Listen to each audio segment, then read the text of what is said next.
Hello friends, Mahanadi உங்கள் favourite சீரியலா? அப்போ மறக்காமல் நம்ம சேனலை சப்ஸ்கிரைப் பண்ணுங்கள். மகாநதி இனி வரும் அப்கமிங் எபிசோடில் விஜய் வீட்டில் உட்காந்து சாப்பிட்டுட்ருக்காங்க. அப்போ விஜயோட பாட்டி சொல்கிறாங்க, எனக்கு இனிமேல் கவலையே இல்லை, காவேரி மேலே ரொம்ப நம்பிக்கை வந்துருச்சு. அவள் உங்கள் தாத்தாவே இவ்வளோ கேரிங்காக பார்த்துக்கிறா, உன்னையும் நல்லா பார்த்துப்பா, இனிமேல் அவள் தான் உனக்கு எல்லாமே அப்படிங்கிற மாதிரி பேசுகிறாங்க. உடனே தாத்தாவும் சொல்கிறாரு, விஜய் அதெல்லாம் சீக்கிரமே நல்லா புரிஞ்சுப்பான், காவேரியை சந்தோஷமாக வச்சுப்பான், நீ கவலைப்படாத அப்படின்னு. விஜய் ஒரு பக்கம் ஃபீல் பண்ணுறாரு. எல்லாருமே காவேரியை ரொம்ப சந்தோஷமாக ஏற்றுக்கிறாங்க, ஆனால் என்னால் மட்டும் ஏன் ஏற்றுக்கவே முடியல அப்படின்னு யோசிச்சுக்கிட்டே நம்ம வெண்ணிலாவோட ஃபோட்டோவை எடுக்கிறாரு. எடுத்து பார்த்துட்டு அந்த ஃபோட்டோவை டெலீட் பண்ணலான்னு பார்க்குறாரு. அந்த சேம் டைம் தாத்தா வந்து விஜய் என்ன பண்ணுற அப்படின்னு கேட்கவும் உடனே ஃபோனை எடுத்து உள்ளே வச்சிடுறாரு. இன்னொரு பக்கம் நம்ம வெண்ணிலாவை நம்ம காவேரி பார்க்குறாங்க. யார் அந்த பொண்ணு, ஏன் இன்னும் சாப்பிட்லையா அப்படின்னு.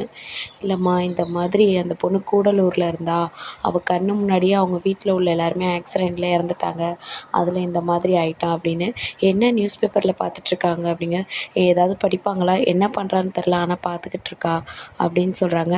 வாங்களே அவங்கள்ட்ட போய் பேசலாம் அப்படிங்கல அங்கே இருக்கிறவங்க இல்லை வேண்டாம் அப்படிங்கிறாங்க. இல்லைம்மா, ஜஸ்ட்டு போய் பேசி பார்க்கலாம் அப்படிங்கிறாங்க. நம்ம காவேரியும் போய் வெண்ணிலா கிட்டே பேசுகிறாங்க. ஆனால் வெண்ணிலா எதுவுமே ரிப்ளை பண்ணவே இல்லை. வெண்ணிலா வந்து நியூஸ் பேப்பரில் விஜய் ஃபோட்டோவை பார்த்ததை நம்ம காவேரியும் கவனிக்கலை. அதுக்கு அவங்களே ஹோமில் வேறு யாரோ ஏதோ பிரச்சனை பண்ணுறாங்கன்னு சொல்லிட்டு அங்கேருந்து நம்ம காவேரியும் அவங்களும் அங்கேருந்து போயிடுறாங்க. இன்னொரு பக்கம் நம்ம காவேரியோட மாமாவுக்கு ஃபோன் கால் வருது.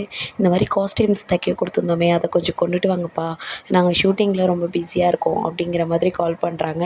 உடனே அந்த காஸ்டியூம்ஸ் எல்லாத்தையுமே எடுத்துகிட்டு அங்கே போகிறாங்க. ஷூட்டிங் நடக்கிற இடத்துல போஸ்ட்மேன் வேஷம் போடுறவர் வரல. அதனால் அங்கே உள்ள எல்லோரும் பேசிகிட்ருக்காங்க, யாரை நடிக்க சொல்கிறது அப்படின்னு. அப்போ அங்கே நம்ம காவேரி மாமாவையே நடிக்க சொல்கிறாங்க. அதுக்கு ஒன்று, எப்படி சார் நான் எப்படி நடிக்கிறது அப்படிங்கிறாங்க. இதெல்லாம் நினச்சி ஃபீல் பண்ணாதப்பா, ஜஸ்ட்டு நீ லெட்டரை கொடுத்துட்டு உடனே போனால் போதும் அப்படிங்கிற மாதிரி சொல்கிறாங்க. ஃபஸ்ட்டு சரியாக நடிக்க வர மாட்டேங்குது, ஆனால் கடைசியில் சூப்பராக நடித்து முடிச்சிடுறாரு. உடனே நம்ம டைரக்டரும் பாராட்டுறாங்க. வீட்டுக்கு வந்து நம்ம நர்மதா, காவேரி எல்லாருக்கிட்டேயுமே சொல்லி ரொம்ப சந்தோஷப்படுறாரு. இன்றைக்கி நான் நடித்ததுக்கு என்னை வம்புழுத்தீங்கல்ல, இப்போ அம்மாச்சி பாரு, நான் இன்றைக்கி டிவியில் வருவேன் அப்படின்னு எல்லாருமே ரொம்ப ஆர்வமாக டிவியை பார்த்துட்டு உட்காந்துருக்காங்க. எப்போ வரும்னு கேட்டுட்ருக்காங்க. இனி என்ன நடக்கும்னு இனி ஒரு எபிசோடில் வெயிட் பண்ணி பார்க்கலாம். மகாநதி உங்கள் ஃபேவரட்டா? காவேரியும் விஜயும் உங்கள் ஃபேவரட் பேராக இருந்தால் மறக்காமல் நம்ம சேனலை சப்ஸ்கிரைப் பண்ணி லைக் பண்ணி கமெண்ட் பண்ணுங்கள். தேங்க்ஸ் ஃபார் வாட்சிங். Bye bye.